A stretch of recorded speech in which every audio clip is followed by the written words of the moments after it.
So, I want to talk a little bit about overconfidence today.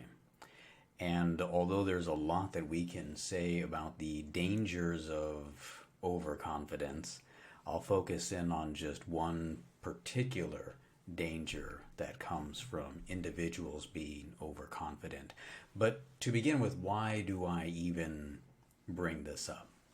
Well, recently I've been working on another book that I'm writing, and in the course of the research that am doing for this book, something became very apparent to me.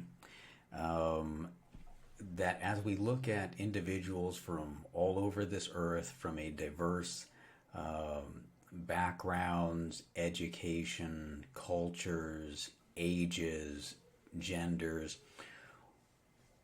obviously some people display greater confidence than others. And having a reasonable measure of confidence is certainly appropriate and valuable. However, at times individuals display overconfidence.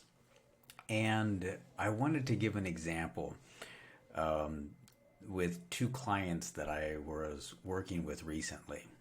And one client has a lot of experience um, and has done really, really well in her job. Just receives constant praise. Her accomplishments are really amazing.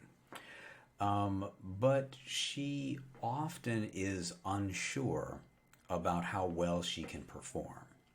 Um, I often think in terms of sports. So if you're familiar with baseball, to put this kind of in baseball terms, every time she goes to bat, she hits not just a home run, she hits it out of the stadium into the parking lot. But she's not always, she projects a lack of confidence that she can do that. But every time, that's what she does.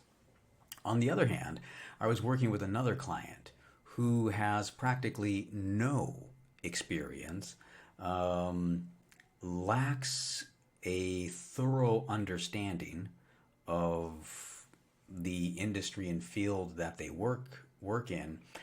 However, does not lack confidence at all. Um, from his perception, he is hitting grand slams. However, in reality, he has been struck out. In fact, in one exercise that we were doing, he was very confident in his conclusion and what should be done. We showed him the evidence that contradicted his conclusion, his plan, and even at that, he focused on how the evidence must somehow be wrong. It's not. Um, and he was still sure that his solution was correct and the most accurate. He has confidence, but in this case, we would go as far as to say overconfidence. Now, here's where all of this, where I'm going with this, is at times for some of my other clients, we have to talk about what type of person makes for a good leader. And many times my clients will lean towards the person that projects confidence rather than the person that doesn't have confidence or lacks confidence. But here's the thing, using these two individuals as examples, which is more valuable?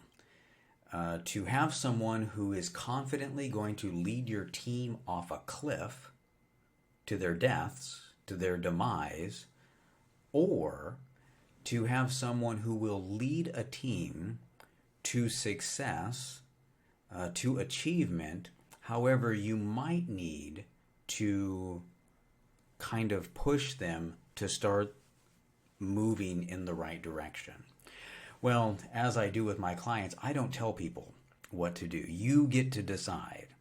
But there is a long historical record from cultures all over this planet that show that overconfidence again and again leads to disaster. Now, I'm sure that is not what you want for your company or your business. So, today's actionable business advice is simply this: think carefully before you put someone in charge of a department or in a management position if the only reason you're doing so is because they project confidence.